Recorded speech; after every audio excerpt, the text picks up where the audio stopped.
What's up and welcome back to the What's Up podcast, guys. It's great to have you guys back. Look, I've got a very special guest in today who's given up some of his important quality time to spend with me, and really appreciate him, and a man that needs no introduction. Dai Henwood, welcome to the What's Up podcast, mate. How you doing? Oh, Morena, it's good to see you. I'm a happy man, I tell you that. I sort of every week I've been getting nervous just because there's this run, and there's nothing worse for me than a run of Warriors games where we should win every game. That, for some reason, stresses me out. So seeing each win get ticked off makes me very happy. And also, this is the first time I've ever seen the Warriors, I think, have what you'd call a form slump, but still win every game. So I'll take that any day of the week. Yeah, no, absolutely, and I think we're going to. I really appreciate that. We're going to get into that as well. The form slump. I don't know what's happening in the Warriors fan base world at the moment, but a form slump seems to mean for some people just the worst thing in the world while winning. So, but anyway, thanks for coming, Dai. We'll just get quickly into the run sheet. We'll do some key takeaways from the game. As you're seeing, I've got the footage in the background there on Dai's TV, so if I miss any points, I can just watch behind me. And then we've got the podium, gold, silver and bronze. Who are your best three players? Preview of the Dragons, and then a score prediction, finals run. It's just around the corner, so we need to talk about that season to date. And a little bit of comedy talk. I've got Dai here, so I've got the man himself, and I've got some personal questions if he doesn't mind me asking about comedy. Absolutely. And then we'll wrap it up, guys. So we'll get into it right now. Here we go. Okay, guys. Was it 29-22 in the end there? Look, a good game in my eyes. I want to get Dai's thoughts on the game overall. What did you make of it, bro? Well, I mean, it sort of got off to a nightmare start with one tackle, and then I think Wade Egan just passed it up to Bunty. It was a bit of a high sort of pass around his shoulders, but to have a drop ball, I felt sorry for Bunty. He had a sort of bit of a nightmare start to the game with a missed tackle and a drop ball. But yeah, Jake Arthur, he sort of went straight over early on, and he looks like quite a good pickup, to be honest, for Manly. He had a solid game, but I was off to that. Okay, they scored, but then I thought early in the season we were actually letting in the first try quite a lot of times, and we were consolidating. Yep. Then it went from thinking the worst to us really clicking with some of that beautiful shape that we've been seeing, especially down the right-hand side, where we have so many runners who are running absolutely beautiful lines. I was showing my son because my son's a Rabbitohs fan, and I've shown the difference between the Warriors and the Rabbitohs. Like, if you looked at the Rabbitohs game, they had 2 tries pulled up because their runners stopped in the line and committed defenders, whereas our runners are really pushing through, which means there's no chance of obstruction, running it out. DWZ's just having the season of all seasons. He had a beautiful try. I loved seeing him score a try where he was actually weaving through the defence and when there was nothing on, and he gave one hell of a bump off to Jake Arthur, actually. So that was nice to see. But then the stress came on for me. The stress just came on because I've been worried a bit in previous weeks with our left edge in defence. That sort of Tamari Martin, Pompey, and Marcelo Montoya. And Jackson Ford has been in there, sort of staunching it up a bit. But we were just left wanting a bit. Yeah. I mean, their first try just sort of, they jagged it a bit. Adam fell over and sort of missed a tackle a bit there. But Saab shouldn't have been given so much space. He just waltzed over 3 times. So that started to worry me because it didn't happen once. It didn't happen twice. It happened 3 times. So it wasn't like it happened, then we consolidated on that edge. I thought that edge actually really firmed up when Curran came on. Great point. Great point. He seems to be coming on. You know, last year he was really a big minutes player. Now they seem to be using him in this just come out and go red line it the entire time. So it was a mixed performance, but Manly had their season on the line. Yeah. You look the stats. Off the top of my head, I don't have them, but they're fully our bogey team. They're running like almost a 70% win ratio at Mount Smart, man. Yeah, no, you're right. So they had their season on the line. I thought they played really hard. And to be honest, there was a point just before half-time where I actually thought, if Manly win this, they deserve it. They play hard. And I always, I mention this on our ACC podcast. My TAB picks, right? I always do them in the minute shot from the sheds before the teams run out, because that's when I usually pick the vibe of who's going to win. Yeah. The Sea Eagles were up for this game, yeah. And the Warriors were real calm, heads down. They didn't look like they had too much intensity in the sheds. And, it came off. I must say, I've left this game not knowing what to think. However, we iced it again. So the finals are going to be ugly, man. They're going to be ugly wins. So I don't care how we win in the finals, I don't care in the finals if we leak 3 tries on our left edge as long as we win. So we're still winning. There's issues there. Webby seems very aware of them. And as he said, I don't know what presser it was, whether it was this week or the week before, but where he said, look, these missed tackles and that, it's not down to training or coaching, it's a mental thing, which I sort of really do believe. They just need to fully click back into form. Yeah, I want to go back on some of your points. I think the add-in one, I was looking at the tape, and usually Newcourt is in that spot. You know how Newcourt checks and slides, and then I think those are some of the vulnerabilities, because a lot of our guys actually have to be quite flexible. Sometimes you'll see Adam in the centre position on short side, or Jackson Ford's in the middle, and the A defender. So I think there was kind of a little one where Adam just got caught out a little bit. And then on that left edge, I think they actually tightened up. Like you said, when Curran came in, the spacing actually stretched out a bit more, so they gave a little bit more leeway to the outside. I think initially they were so tight, especially Metcalf, that forward Metcalf, and then Pompey. And then Montoya just keys off for those guys, and he just got sucked in as well. So I think actually in the second half, they may have corrected a little bit, because it looked like their spacing was favouring the outside shoulder a bit more instead of, always pushing back inside. So it's nice to see corrections, in-game management and that type of thing. So I think Webby's right in a sense, mental, but also, I suppose, tactical in-game adjustments is very important as well. I think they kind of got that right in the second half. But that's something I must say I'm really looking forward to RTS coming into this side, because my favourite thing about being at the ground is watching all the stuff you don't see on TV. And RTS just is talking and pushing, and he reads the game so well, and he, even in our bad years, he was the sole guy organising the whole attack. So, I think you put him on a vulnerable edge to organise his defence, combined with what Chance does. I think is just such an amazing addition. Yeah. But in terms of dealing with the reality of now, I agree with you so much. We did make corrections. It's just in the finals, you don't have time. You can't afford to leak 3 tries before you get corrections. Yeah, you're right. I must say, massive positive out of this game for me was Pompey icing 2 massive pressure kicks from the sideline and from about 15 metres in from the sideline. I love this Johnson not kicking at the moment.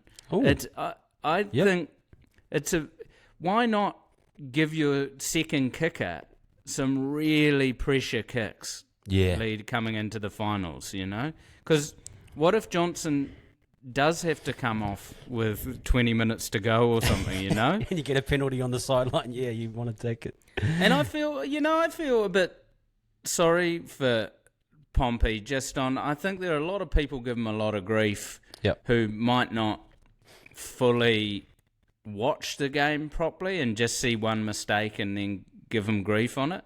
He's a very solid player, and he actually he makes a lot in attack as well. Yes.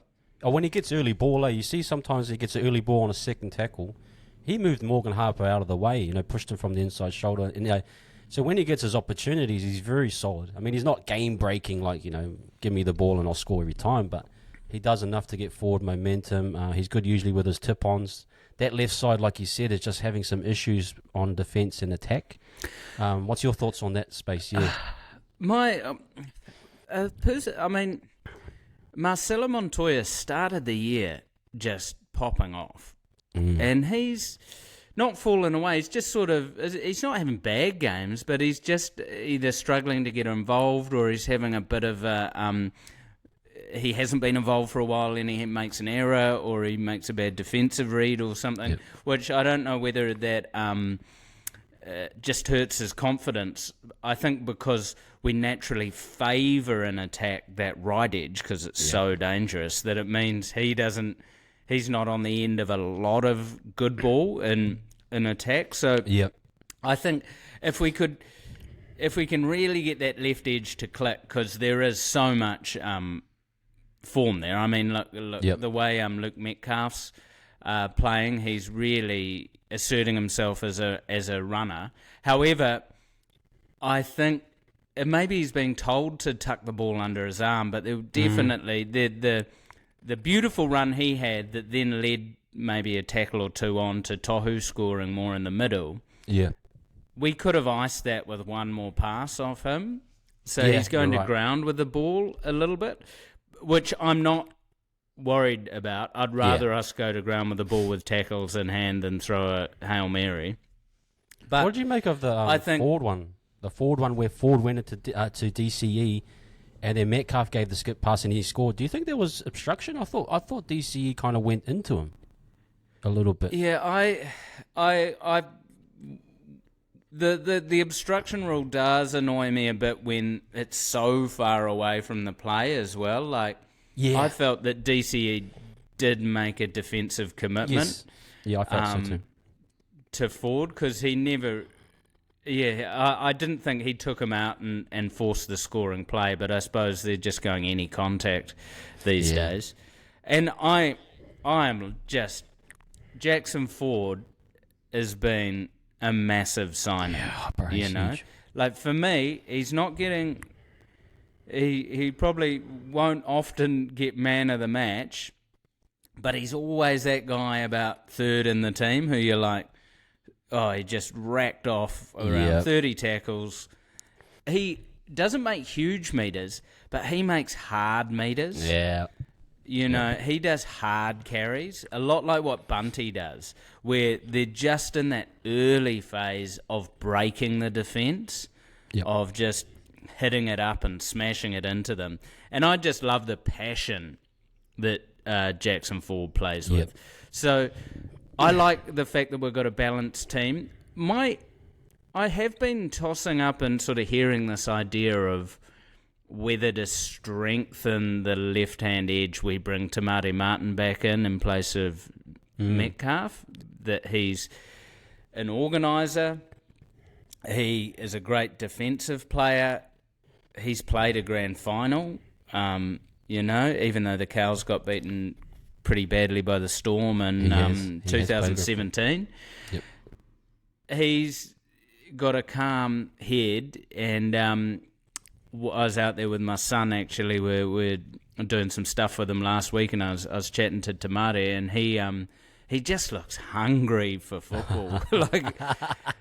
But then, how beautiful is it going, I wouldn't really mind if Metcalf or Tamati played. So to have that sort of depth where you've sort of in a way got two first stringers, it's a quality place to have. And at the beginning of the year, if you'd told me I would have thought of the Warriors as a team with good depth, that was not the case.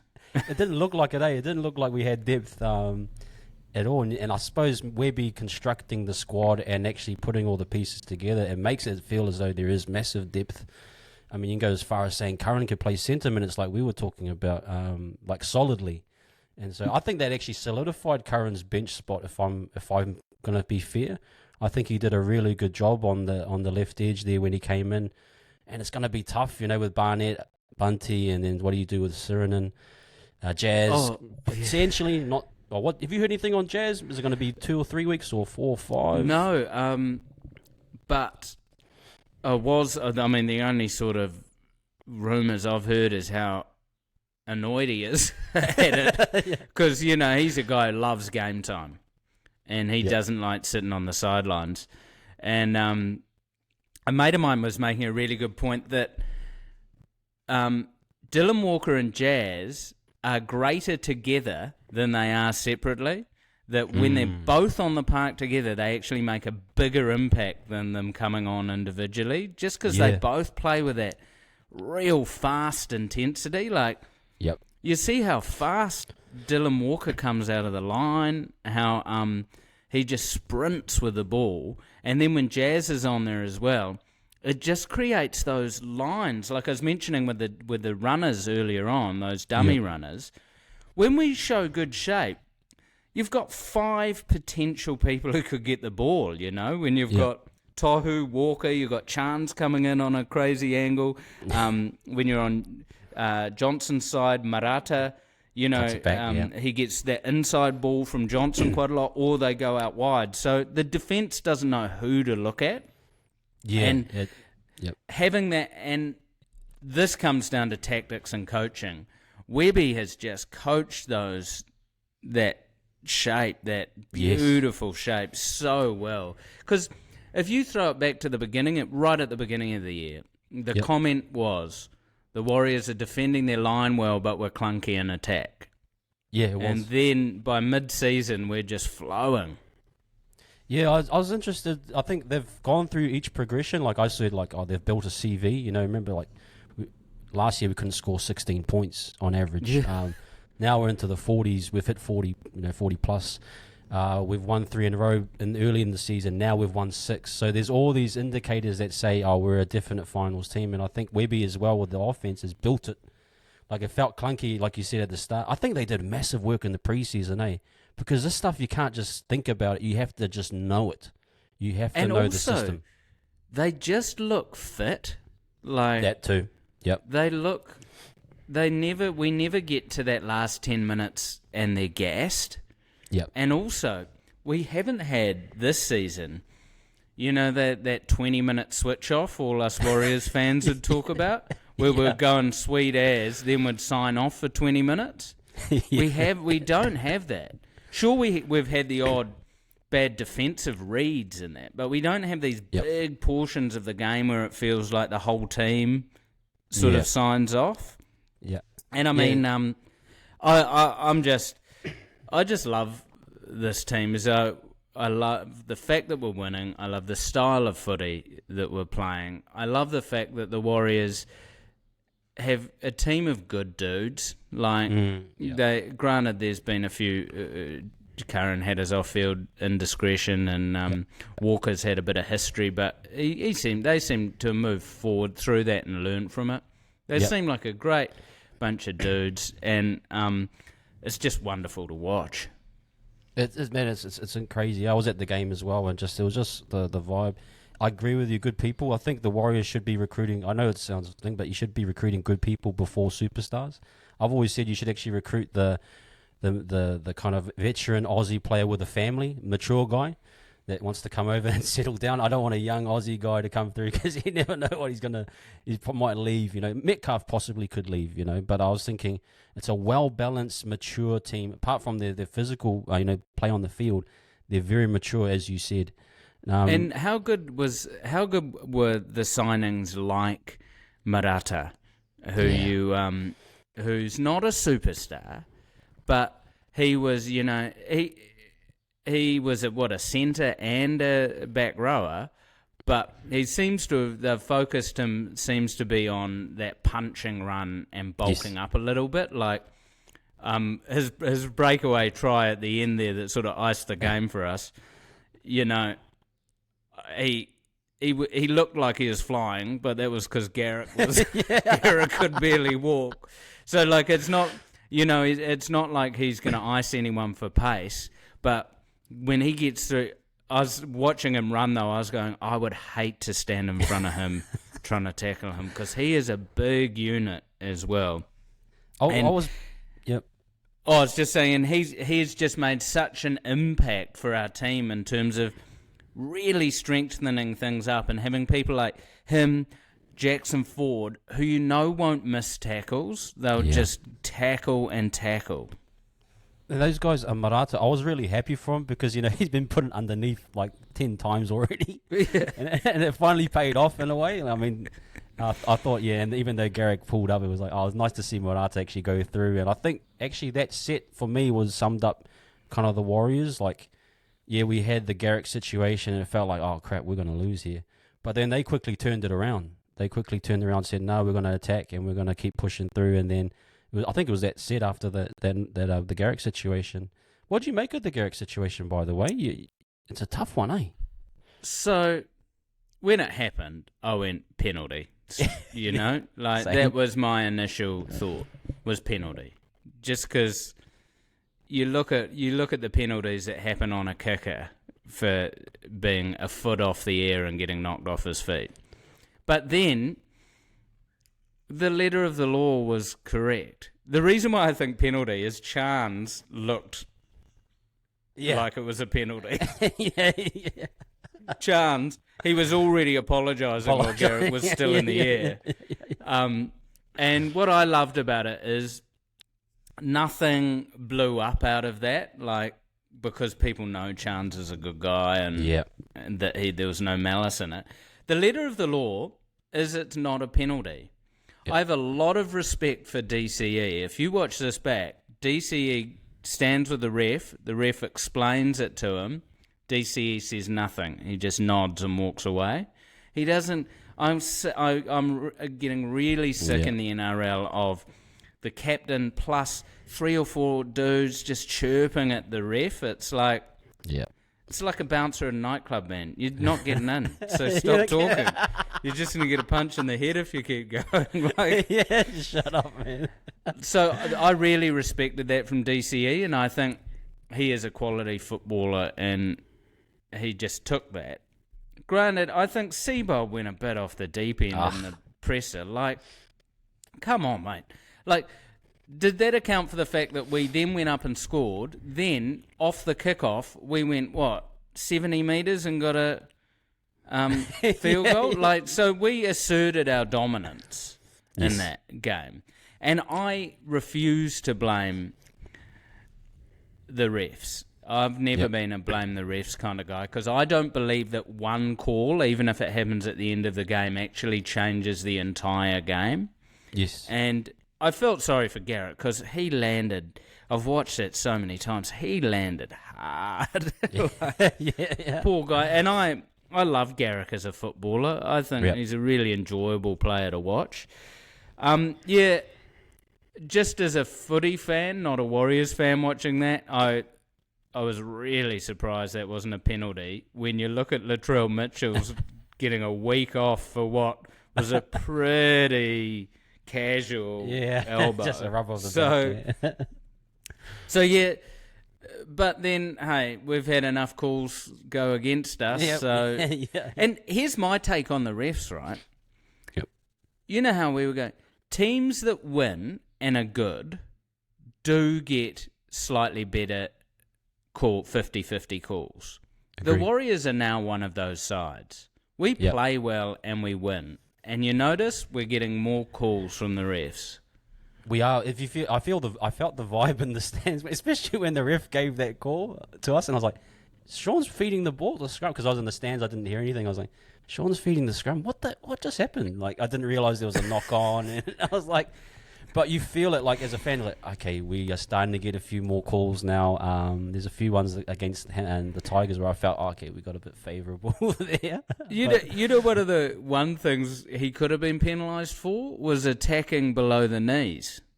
Oh, okay. Yeah, because yeah, he actually cannonballed into his calf, even though he was about 5 feet off the ground. There's a high air cannonball. Yeah, nice. But then mate of mine, Mania, made a good point. If you do change this rule, what's to stop people jumping in the air to catch the ball and then getting tackled? Yeah, that's if they weird. do change because he jumped abnormally high, because he could have reached up and taken the ball, but he sort of jumped. So even off a pass, is that what you're saying? Like if someone passes the ball over your head and you if jump someone up for passes a high pass and you just jump in the air to grab it, then maybe you're we should tackled. get DC, Dallin to do that, because he likes taking a few hits. He doesn't mind. So skip past the Dallin but high and then cut the legs underneath. But that's the thing. It was a call in a game, and we just took full advantage of it. Granted, sure, Garrett couldn't have chased Niokore, but he broke through a gap. Yes. He punched through the line. That wasn't because Garrett had a sore back. So Yeah. No. Goes back to what you're saying, Doris. We're taking advantage of our opportunities, which is what I like. No, absolutely, man. I just wanted to transition into like the best players on the field for you. Who was your gold, silver, and bronze? From the Warriors. Look, I don't know if he can have 25 men of a matches in a row, but for me, it's Adam Whenua-Blake, right? Yeah. I love him. This is probably a personal thing. I mean, he's on or above 200 metres every game. Yep. This one he was just under, I think, 200 metres. His post-contact metres, which I suppose are the ones that feel a bit more important, are amazing. And he really, really troubled and embarrassed Schuster actually a couple of times. In terms of Schuster just couldn't contain him. And he moves forward 5 or 6 metres from contact, then flicks a beautiful offload. Yeah, those offloads. Amazing. They're really good. And I think here's a bit of a talisman for the forward pack. He plays those huge minutes. Yeah. And just galvanises our team. So he's in there at gold for me. Cool. Which is weird in a team where a dude's had a hat trick of tries. And DWZ, he's silver for me. I mean, 3 tries, and the fact that he exhibited, he's not just the gymnastic Superman in the corner that he should not have been allowed to score that try where he bumped off Arthur, then jinked through 3 or 4 defenders. Yeah. So showing that he can do that just made me stoked. And bronze has to go to Tohu. I mean, the man needs to be sponsored by 3M tape, because he is just he's going to look like a mummy if we get to the end of the final season. Yeah. But he plays huge minutes, 36, topped our tackling. I think he was around 36, or he might have been second tackler. And plus, he's always high on the metres. Yep. And he just does those plays that look like a settling tackle in the middle when we're on attack, but they're not. He always manages to just push it a bit wide or drag in an extra defender really slowly and then play the ball. Hey, actually, before I forget, a moment that I loved in this game was, when Johnson's setting up for the field goal, and Adam Whenua-Blake's, for some reason, thinking he can run the clock down. He's trying to run the clock down, yeah. And you could see Sean's just screaming at him, going, "What are you doing? Play the ball, play!" Because he lets the whole defensive line set. They see SJ's way back, and somehow SJ, I don't know how he managed to kick that without it being charged down, because they knew what was happening. Yeah. And Adam took an age to play that ball. Yeah, that was funny, man. I was thinking, what are you trying to do? And then SJ's setting up. I was like, really? Because I was thinking, if you miss it, it's going to be a 20-metre restart, eh? I was worried. I was still a minute left. Yeah. Real worries that we were going to have a Canberra situation where we missed it, had a 20-metre restart, then they just ran a Yes. crazy play. Yeah, But this is also where you've got to worry playing these teams that are either playing for their spot or like the Tigers and the Dragons, they're just ending their season. They don't care. So they just chuck it around. Like at the end of that Tigers game, it's so hard to defend when teams are just throwing it from one side to the other in tackle, just biffing it in the air and hoping someone will run onto it, you know? That's why I feel this Dragons game coming up, it's not going to be an easy one again. I just saw what they did against the Storm, and I was thinking, well, they're going to throw the ball around a bit as well. So, I mean, I would love to see a dominant win, but you just can't predict it with that type of play, eh? We're so used to up and down, set plays, but teams at this end of the year just throwing the ball around. What do you make of the Dragons against the Storm game? What was it? I couldn't really figure that one out. That was an interesting game because they came out ready to play. I mean, they sort of were ahead in that game early on, and that was through their players who I am worried about, Amone and Tyrell Sloan. They both got a try. Also, this young guy Billy Burns had a nice. He was good. He sort of settled in. He got a couple of tries. I think the Dragons, they're one of those teams that always have potential but just keep falling over. They remind me a little bit of us, actually, in previous years. Yeah. Where it's like, I feel they should be winning more games than they are. I mean, the Storm and us are very similar at the moment, which is a phrase I thought I would never say. That they're looking a wee bit clunky. Yes. However, once Jerome Hughes decided to take control of that game, it was over. You know, him and he's building a beautiful, like SJ and Niokore, he's building a beautiful combination with Katoa. And I celebrate Warriors when they go to other clubs and find their mojo, like Asaya Papali'i when he hit Parramatta. He just went to another level, and that worked for him. And I always wanted a bit more from Katoa at the Warriors, and I think under that Melbourne Storm system, he rises to the occasion, and they seem to have bulked him up a bit. They seem to have given him a really consistent role. So he was really strong. And I worry because Melbourne, when they get going, wow, they're hard to defend. And Munster hasn't really been playing to his full potential over the last couple of games. Been quiet. So they're a bit like us. They might be coming into form around finals time. There was only 10 points in this game. I think the Storm's underrated player of the year is Nick Meaney. Like, absolutely. You know, they lost Pappenhausen, and Nick Meaney's just so solid. Player. Will Warbrick looks like once he settles into first grade over a couple of years, he's going to be a real handful because he's a big unit who's a fast winger as well. Yep. I was wondering, what edge are we going to be playing against in Dragons? Well, Ravalawa, is he against Montoya? Is he on the right side, is he? I'm not too sure. Oh, no, he's on the left for the Dragons. He's in left. 5. So that would be... Who's on their right edge? Fungai, I think. Fungai, okay.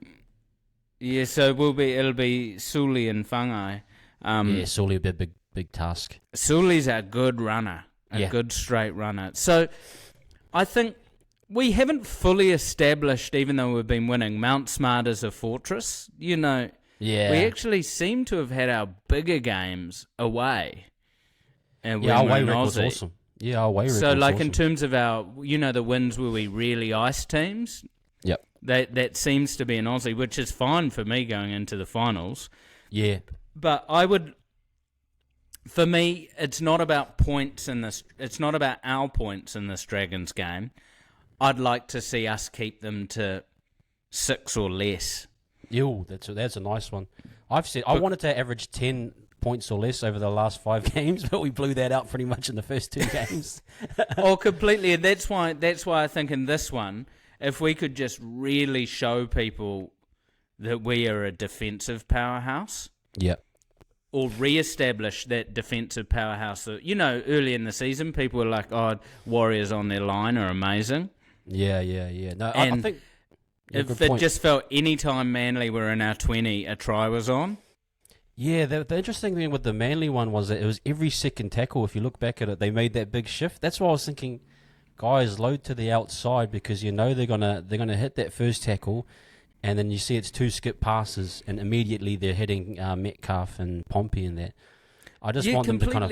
Yeah. That's why I didn't understand why our left edge was compressing rather than sliding. Because they're always going to sub. Because basically, they pulled off what they tried against Penrith the week before, of just playing really expansive lateral football. Yes. And I mean, I feel Schuster only had 20 minutes and had a shambles, no runs, which for a back rower, I heard Gordon Tallis saying, to be on the football field for 20 minutes with no runs is actually hard to do. It's harder than having a run. So I notice he's been dropped now. He's in playing reserve grade. Damn. So I feel a bit sorry for him because he's one of those guys who, like, you keep going, oh, he's going to pop, and just doesn't. I mean, whether it's hype or whatever. But, yeah, back to the Dragons. I want to see amazing defence from us and just ironing out those issues. Like, it'll be great. Ironing out that left edge. I mean, I feel a bit for Webby in terms of the injuries we've had now with Jazz. Yeah. It has been hard to figure out your bench rotation. Yep. Also, I love the form Wade Egan's in, but there's going to come a time in finals where we're going to lose him early or we're going to lose him for 20 or 30 minutes. Yeah. So who do you carry? Because Lussick's obviously way better at fast service than Sirinen, but Sirinen is a bit of a fix-all, if you need to put someone in. But then you go, what about Curran? Curran is a bit of a fix-all as well. I mean, I wouldn't have him in dummy half, but pretty much any other, if you need someone in the back row, the middle, or even the centres, Curran covers that. I think Egan is... He probably... I feel him and Walker just have dipped a little bit. You can kind of see they haven't been as explosive the last couple of weeks. We need him peaking, Like, he's the big difference, man. Egan and Walker. We just need them fit and ready, sharp. Like you said, we could lose them to an HIA early. I really worry about it. Because when we pop is when we have, say, 2 or 3 staunch carries from, say, Adam makes good post-contact meters, quick play of the ball. Egan gets 10 or 12 meters straight through the ruck and a little offload to Walker. Then he has a quick play of the ball. And all of a sudden we've chewed off 60 meters. Yes. It's those plays that Wade Egan's just been so good at.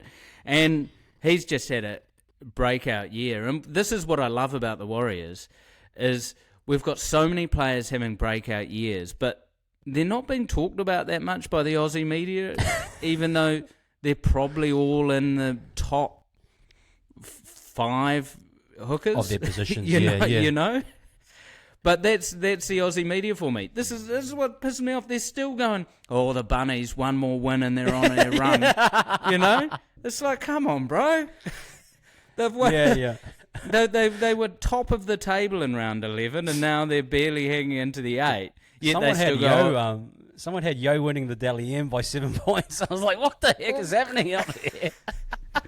We don't exist, do we? Oh, mate, this is insane. No, because I suppose I consume so much league media, especially out of Aussie. Yep. It frustrates me a bit that they never... The only time they talked about the Warriors this weekend was the Garrick tackle that Manly should have won the game. So it's like... But I don't... The flip side of that is I don't mind it, So I think we're freaking the Aussies out a bit because the Warriors have come from nowhere.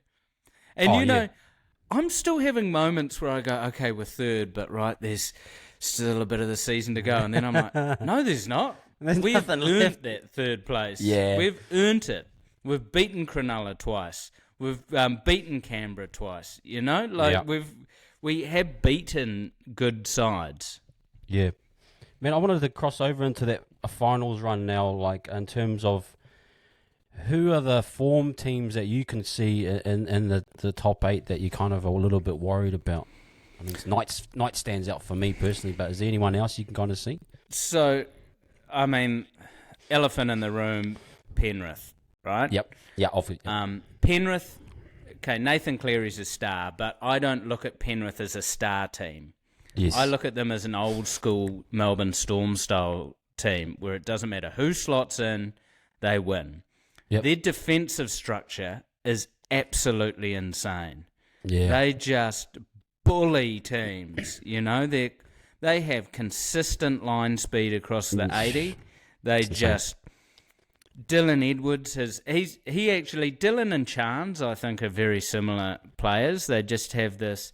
Sure, they're not going to Kalen Ponga and sort of dance around a whole team and score, but they're always running a good line. They're always in the tackle. They're doing the hard runs.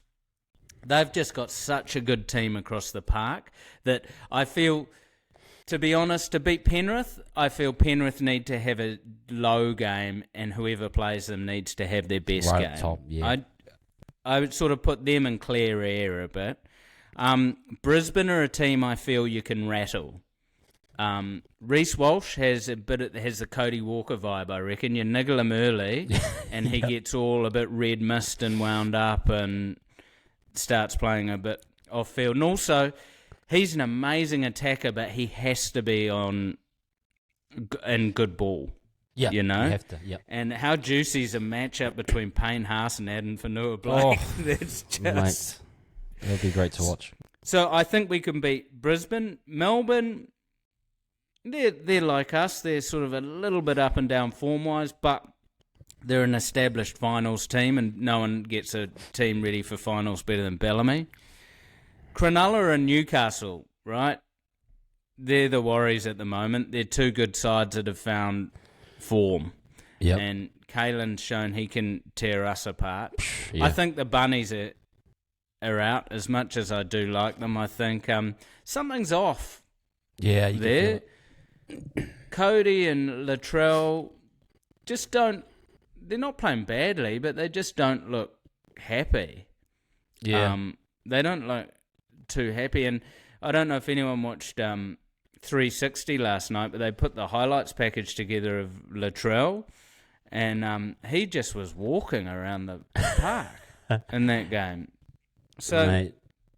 yeah, I don't know. There's no one outside of the 8 at the moment who are going to rip in, but the thing is, I wonder, Newcastle, have they put so much energy into their run into the finals?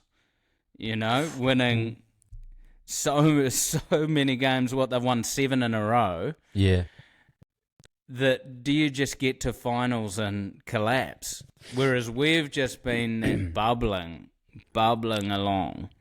Yeah. So I think we're in a good position. I really want to hold on to third spot. Okay. I think mentally playing Brisbane in Brisbane we can do. That's juicy. And we can upset them. Because I've won, don't gamble responsibly, folks, but I've won the most money betting on the Warriors, 13 plus, playing Brisbane and Brisbane. When we're at our lowest, we often beat Brisbane by 13 plus. So, yeah. I just think that mentally going to Penrith and getting our asses handed to us would be not good. Or we go to Penrith and play out of our skin, but it takes such a physical toll on us. Yeah, I get you. Because they're front, right? You know, you're looking at Fisher Harris, and then they bring on Spencer Leniu. You know, they've got... They're such... Isaac Tungo is just a hard boy to contain. Yeah. They've got a great side. So, my ideal would be playing someone like Brisbane and Brisbane. Then we come back for a home game. Yep. And what if we could play the Raiders. I was just thinking that. That would be Play beautiful. the Raiders. How would that be? Because That then, would be great. what if we're coming back? I mean, we could beat Brisbane and jump forward, but if we lost to Brisbane, then we're playing Raiders at home. That suddenly becomes a very winnable game. Yeah. I think we want the Raiders if we can get it. That'll be the first one. Maybe Sharks second because we've got the double on them, and then Knights third because they have beaten us and they're in red hot form. What do you make of the Sharks, man? Do you reckon they're legit? Like their comeback's legit? Like Fitzgibbons fixed them and they're ready to come back? My best mate is the Sharks till he dies. Right, he has just been a mess. I get one text a week from. He lives over in Thailand now. I get one text a week from him, and it's "Love you, bro. Up." So I had the Sharks dead in the water, bro. I thought they were going to just keep slipping and be around where Manly is, like around 12th. Yeah. But they have just found form at the right time. Mulatalo's come back into form. He actually, for me, was having a bit of a Marcelo Montoya sort of buzz, where he wasn't playing badly. He just sort of dipped out a bit. Yeah. And, I mean, when Hines is on form, Connor Tracy and Trindle are just... Yeah, because they lost Will Kennedy. That was when I thought they were out. They were done, yeah. Because he's another one of those epic players who's a bit underrated. So, no, I think their comeback is good. They're 3 on the trot now. I think they might be a little bit in Newcastle's boat. They might have just amped up to force themselves into good finals contention. But it's so weird that they're now vying for 4th spot. Yeah, it doesn't make sense. Like, I do think that our record against the teams that we've dominated will hold up. I don't think the Sharks can beat us. I think there's enough. We've done enough mental damage that I think if we get them at home, second round, we could definitely do it. Knights worry me though, man. They've got something. Yeah. Even their style of play is similar to us. It's kind of that. Yeah, it's interesting. And I mean, Ponga just put a masterclass on their left edge. Like, Ponga and Marju, Greg Marju, is just a quality player as well. So, yeah, the Knights are they're a bit of an unknown quantity because they've been bad then so good. And, I mean, Dominic Young's really fallen into good form as well. He's a guy who he's going to definitely make a dent at the Roosters, I reckon. Yeah, if you talk about left edge issues, we don't want to see those guys in the finals right now. Dominic Young's got quite a Saab sort of vibe he's about got a him, Saab vibe about him, we don't want that. Hey, man, I think that's a good chat. I like the looks of that. And maybe if I can get you to think about it, do you think we make a prelim at minimum? Do you think it's very possible that we can make a prelim? Yes. Yeah. So I really want this 3rd spot, but it looks like we've got the top 4 pretty much. If we can get one more game, we're definite top 4, I think. The numbers work out. So that gives us at least 2 bites of the cherry. I really... If you'd told me at the beginning of the year, if you'd told me we finished 9th, I'd be happy. Wow. My honest opinion was 12th, to be honest. Yeah, 12th. Yeah. I was around that 12th mark. And so, yes, I'm happy, but I don't want to go out of the finals in straight sets. No. Also, I've got a grand final ticket. I'm taking the whole whānau over and we're staying beachside in Manly, then going up to the grand final. So legend. I'll be wearing a Wars jersey no matter what, but I do want us to be there. Yep. Because I've only just recovered from HIA from the 2011 grand final.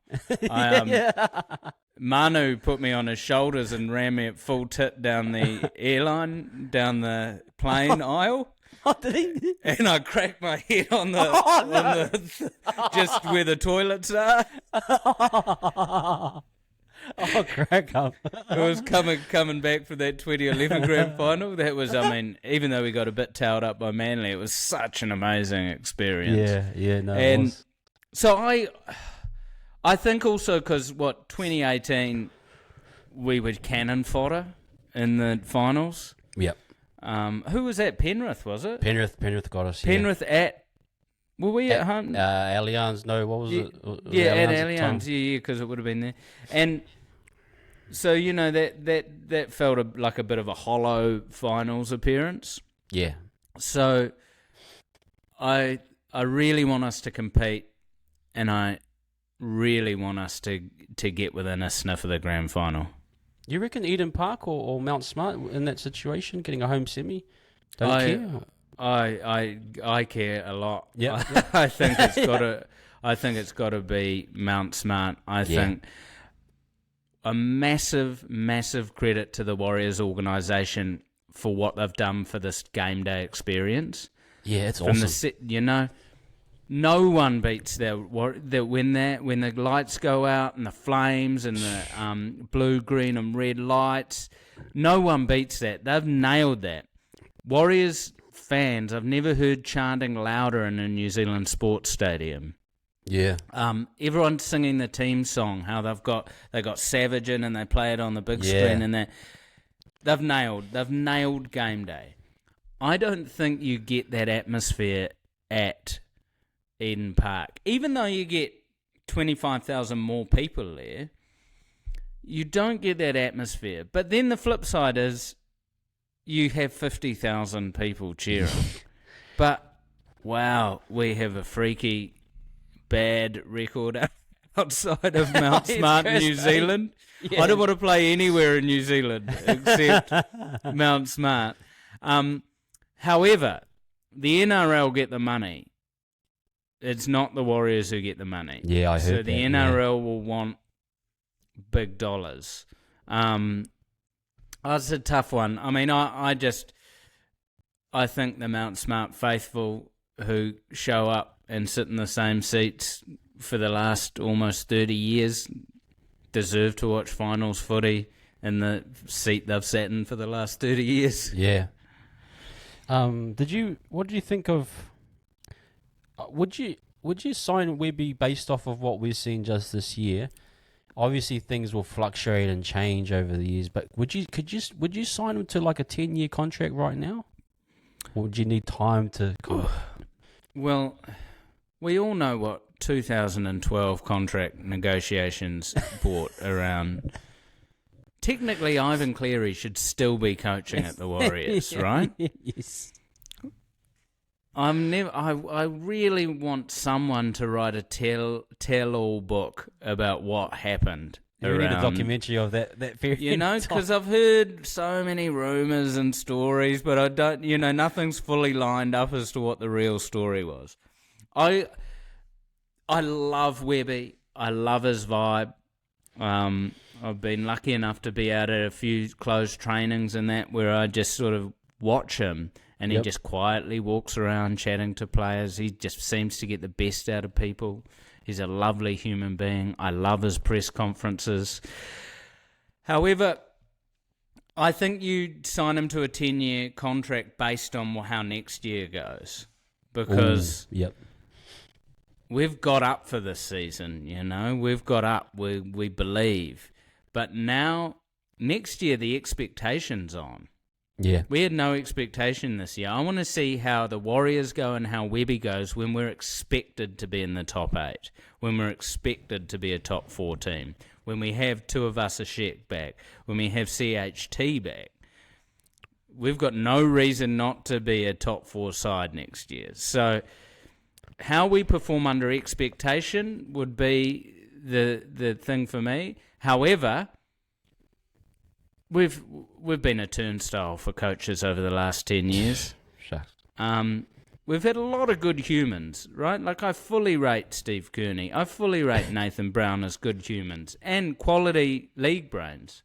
Yep. But Webby seems to be the whole package. I see Justin Morgan's leaving, eh? Yeah, Morgan's leaving, yeah. So who slots into that? I heard position. Was it Webby's brother?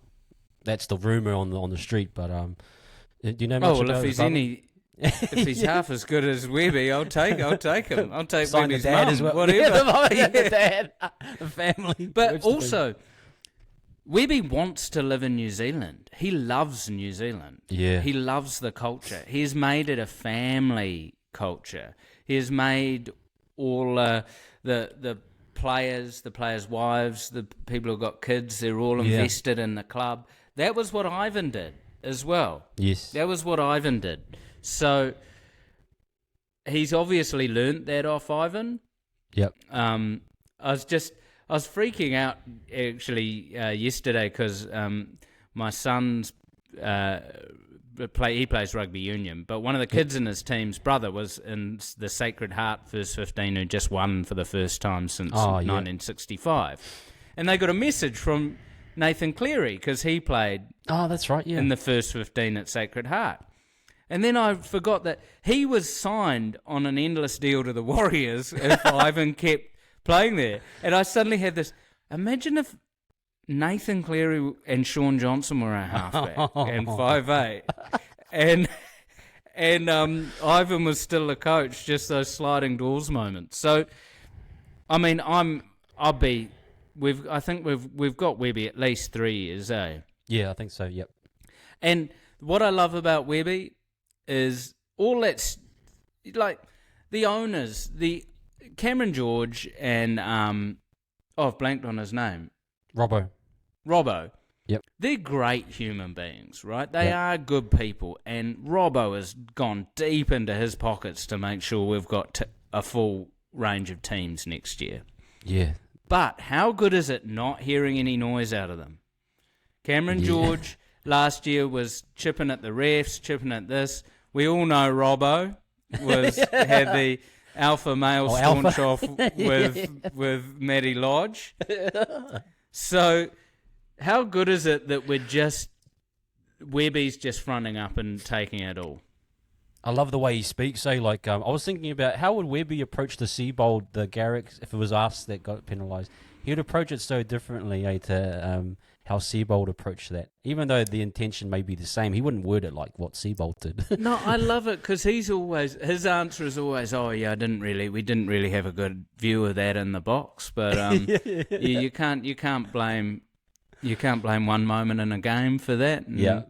That I love that he never blames the refs. That's why I got a bit nervous when Jason Paris kicked off earlier on because I was like, Webby's the whole year Webby hasn't mentioned the refs. Hard out. Hey, Dai, I was wondering if you don't mind me tracking onto some of your comedy stuff, man, and just for my personal interest. But I just wanted to ask you, how did you get started in comedy, and kind of who were some of your influences, comedians or other people? Well, when I was 5, I knew I wanted to be a comedian. Like I don't remember what I said, but I remember making kids at school laugh and the feeling that it gave me. And I was like, wow, making people laugh is just the best thing in the world. And then we got like a bootleg tape of Eddie Murphy's Raw and Delirious that we'd just listen to over and over. And then I got Robin Williams was a big influence on me. I had a VHS back in the day of him. And I just loved comedy. And then I started doing it when I was 1997. I did my first gig. I think I would have been 18. And I just fell in love with stand-up comedy and just kept doing it. And this was a time in New Zealand where it wasn't cool. There was no positive vibes about being a stand-up. There was we've had Billy T, and we don't need another comedian. It was the vibe back then. And Mike King was doing well back then. There was a few people. I worked with Mike a lot in my young days. And then I just kept doing it and just kept loving it and kept going. And then I was running One Red Dog in Ponsonby at the time for years. I was managing there, and I just started doing more and more comedy. Then I won the Billy T Award in 2002. And that kicked me off. That gave me some cash. I invested that to go overseas and do Melbourne and do Edinburgh and perform in London. Then I was invited over to Montreal to perform. It was awesome, actually. I was performing a bit and became mates with that guy, JB Smoove. He plays Leon Black JB. in Curb Your Enthusiasm. Yeah. And he was just so funny on and off stage. Performing with him, Judd Apatow, who, makes amazing movies. Judd, And so then I was thrust in for these bona fide superstars. And then I had ups and downs, but then I just kept going, and it's something I love doing. The most stressful gig, though, sports-wise, bring it back to sport a bit, was I went over running a tour party with Frank Bunce for the All Blacks when they first started going to Argentina a lot. Oh, yep. In 2012. Get over there. And Dan Carter was a mate of a mate, and he rings me up, and he was injured at the time. He goes, "Hey, bro, I'm organising this party for the All Blacks. Do you want to come along?"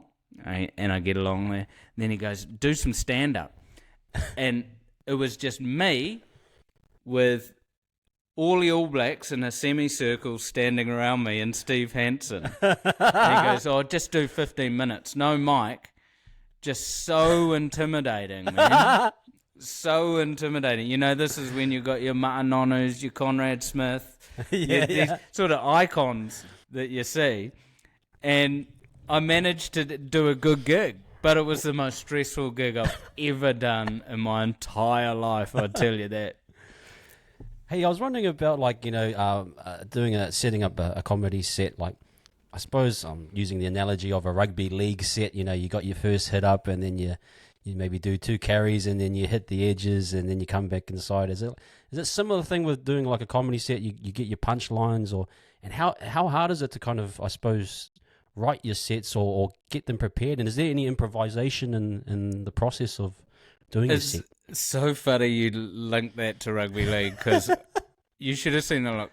This isn't about live comedy. We're doing 7 days. We're about 3 years in, right? And I come into the producer, and I've got a spreadsheet that I've written, and it's like a fantasy football spreadsheet. I've been rewatching the shows, and I had when you had a full gag, whether you had a joke assist, and then I had you had a line which wasn't a joke, but you fed it to someone else, and they got the punchline off it. So then I'd done points for it all, and I was like, "Hey, look, these people are really." It might not look like they're having huge shows, but they're really performing because they're doing these joke assists and all this. And the producer was just, "You're insane." What is Because I just fully broken it down like rugby league. And so I write material because I'm one of these people. If I have a plan, I can go off it. If I know I've got material, say I'm booked to do 30 minutes. If I know I've got 30 minutes of material, that will make me go, just riff for a bit. Because then if it doesn't work, I can just go back to stuff I know will work. Yep. And it's like having a safety net there to just play around with. For me, I will have sort of tent poles in a set that I want to get to. So cool. I will always have a bit that I'll end on. So it's like, you've got a good laugh to end on. But then when you start playing around, and some crowds you can play around with, some crowds you can't play around with. You've just got to go harder. But like footy, when you're playing a team, you just need to get to your kick, your sets, and just show them that you're solid. So because comedy, there is no more honest art form than comedy, right? Yeah. You can go to a play, you can go to an art exhibition, and you can nod your head and go, "Oh, wonderful, wonderful." But you can't fake laugh. You can't fake laugh for 30 minutes. So immediately whether you're good or whether you're bad. So that's a big thing for me is just having a base that I can then play around with. Because I love playing around. I love my favourite moments in a set, and this is why I love stand-up comedy, is something that happens for that one night only, and it only applies to the people who are in the room. Yeah, they're the cool. only ones who get that. So that's the coolest part about it. Oh, that's awesome, man. Thank you for sharing that insight and relating it to something that I know, sports. So appreciate that. Well, I mean, there are some comedians out there, and maybe some young ones coming through now.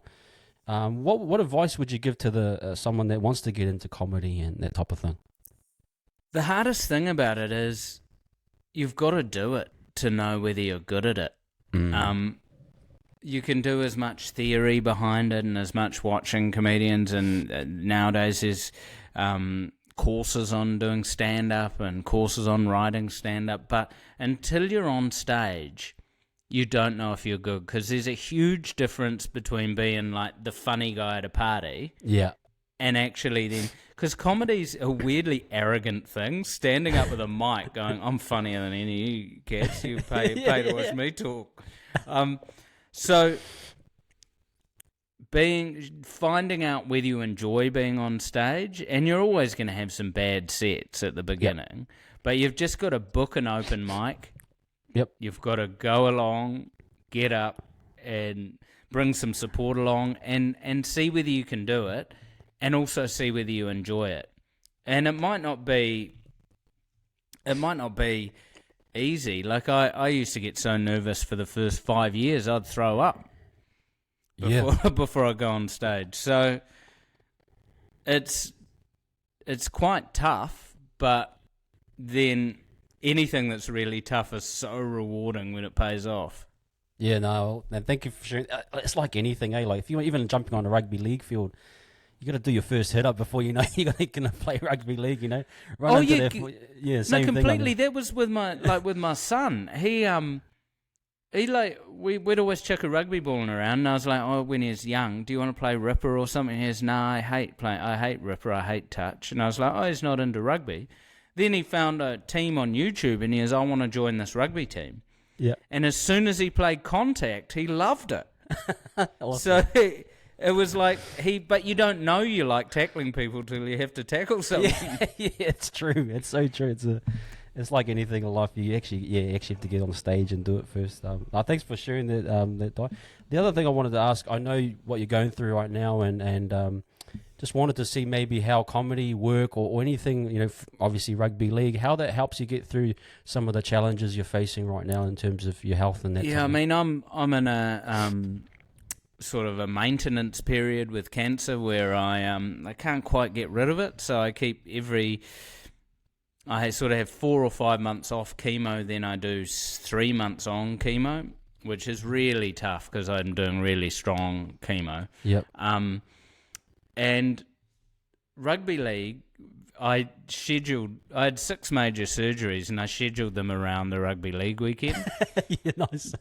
Because I was like, hold on, if I have that surgery on Thursday morning, then I'll be coming out of it just in time for the Thursday night game, and I'll be just on some good drugs. And because the first time I did it, I came out and I was watching it, and I don't know what drugs they had me on, but I thought I was watching an iPad, but I thought the game was happening on my tummy. Like I had this, and I was like in this 3D realm watching this amazing football game. And then I was like, right, I'll the first 3 or 4 days after surgery are the worst. So I was like, if I've got 8 games of footy to watch, that's amazing. Because footy, I'm big into meditation. I've done a lot of training in Eastern philosophy. I got a degree in Eastern religion. That's a big part of my spiritual side. Cool. And there is nothing more zen for me than doing stand-up comedy, because I am just in that moment. Wow. Cancer is something you think about 24/7, and when you have it. And to be in that moment where I'm not thinking about it is amazing. Yeah. And comedy just centers me and keeps me in the moment. And then with the ACC stuff I do, being able to commentate the Warriors from a completely biased fan's point of view Nice. is so good. And our viewership is shot through the roof. Cool. And me commentating is the same as doing comedy. I'm just in the moment. I'm just riding the waves up and down. and the highs and the lows, and I'm not trying to censor myself. I'm just going for it. And that I leave that feeling so happy, and I feel anything that makes you feel happy and centered has got to be good in terms of your long-term outcomes. So it's these intangible things that aren't going to offer a cure, but they offer me so much peace and so much joy. And the fact that rugby league is something I can share with my son. He learnt to swear at Mount Smart.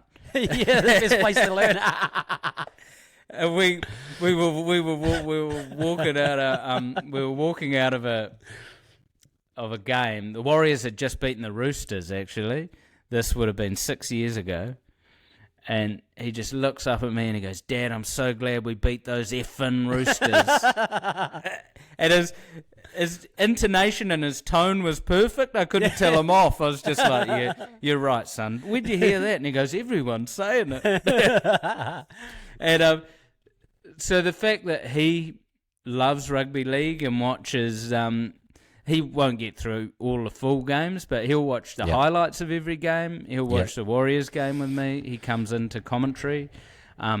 He fell in love with the Bunnies a few years back. I didn't want to force him to have a team, and granted, 3 years ago the Bunnies were maybe slightly more appealing for a kid to watch in terms of wanting a win in that. Yeah. And we were at the Bunnies game, where they just sort of clinically took us apart, unfortunately, over here, through Cody and Latrell and Alex Johnson. And after the game, we're just wandering around the park. Alex Johnston jumps over the fence, and he's having photos with all the kids and that, and my son goes up to him and says, "Great game, man," and he was, "Oh, awesome, thanks very much," and has a photo. Yeah. So, like, it's so cool players doing that. You know, my son thinks he's an absolute legend now, you know, and giving kids some FaceTime and that. I did feel sorry for him because everyone was just going, "Could you give us an up the wires, mate?" Oh, yeah. And he was, "Look, I play for the Bunnies, bro." No, very cool, man. Hey, yeah, and I remember my first time hearing that type of language was 98 at Harbour Stadium, was Kiwis versus Kangaroos. I think it was one of the first Anzac tests, and yeah, I just was blown away as a little kid. So I know what he's where he's coming from, but he's learnt good footy knowledge though, because so up until I was doing commentary, I'd host the Captain's Lounge at Mount Smart. So I've sort of done that for 5 years. Before that, since 2009, I was in the other lounge. So I've always sort of been in and about the game, about the live game. Even though I've been a fan from the beginning, I'm a Wellington boy, so I watched. It was all on TV for me. Yep. I didn't get to go to Mount Smart till I moved up to Auckland, and so I've always been at the game. And our seats behind us was Lance Hohaya's dad. That was his spot. And Lance is one of my favourite Warriors of all time. I love Lance. Yep. I love those smaller players who could play anywhere on the park, who just gave it their all, and Lance was that for me. So he had a great footy mind, and he'd always talk about how Lance's brother was probably a better footy player than him, even though it's all a great sibling rivalry stuff. And so he would always have great analysis of the game while it was happening, so my son would sort of listen into that. My son's a good student of the game.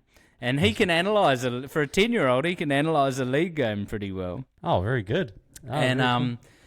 And he just loves it. And it was Mount Smart as a guy who gone out there, drunk too many beers, and yelled my head off in my younger years. It's so nice to be able to be sober out there with my son, just sharing how awesome it is. And you know, there's the guy in front of us would never watch the game. He would always face the crowd holding 2 bourbon and cokes, just screaming, "Feed the beast." And this is years after Manu had stopped playing, and he's still going. Feed the beast. He's just, "Feed the beast." And I just love the characters out of Mount Smart. Sure, they're loose. Sure, half of them are half cut. But the vibe out there is real positive. It's really, really positive. I love how diverse the crowds are, how loud the crowds are, how the game day experience is awesome for the whole whānau. It's a real positive. So, rugby league's a huge part of my life, and it's just something that I'm glad there's so much of. Yeah, it's great. It's great at the moment. Dai, I know you got a gig coming up. I think it's next week. How's that all going? It's this week actually. On Thursday, we're doing it's called the Comedy Treatment, and it's right. on 3 and 3 now at 8:30 this Thursday. Cool. It's the day before Daffodil Day. I'm an ambassador for the Cancer Society. We're raising money for them because a lot of people don't realise if you got cancer and you live out of Auckland, they'll put you up next to the hospital, you and your whānau. Wow. For free. Yep. They have so many services that cost a lot of money, so we're trying to raise money for them. And this is a live stand-up comedy show. It's going to air live, no editing. It's going to be loose. There's Josh Thompson, Ben Hurley, Justine Smith, Chris Parker, Paul Ego. I'm emceeing it. Great crew. It's going to be so much fun. Then I'm down in Wellington in November actually doing a show called Die Hard, which is going to be my first sort of full hour for a while with a couple of mates. So that sounds awesome. It's all good. So tune in on 3 Thursday night, 8:30, and the perfect warm up before you watch the Thursday night. Like, sorry, that's all right. What do we got this Thursday? Is Parramatta Penrith at 10 p.m. So have a laugh and then watch some league. Footy afterwards. Awesome, man. Hey, Dai, thank you, man, for jumping in. I really appreciate your time, and I know that time is precious, but I really do thank you for coming in and covering the topics. It's a great time of year. I'm just so excited. I know you're excited, and I really do appreciate you coming through, mate. Oh, always a pleasure. Love your content. Love chatting to you. Thank you, guys. That wraps up the Wires Up podcast. We will see you guys again next week, and hopefully a dub for the Warriors this coming Friday.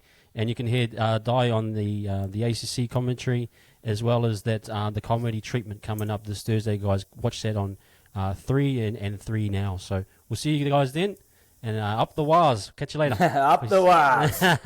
Peace.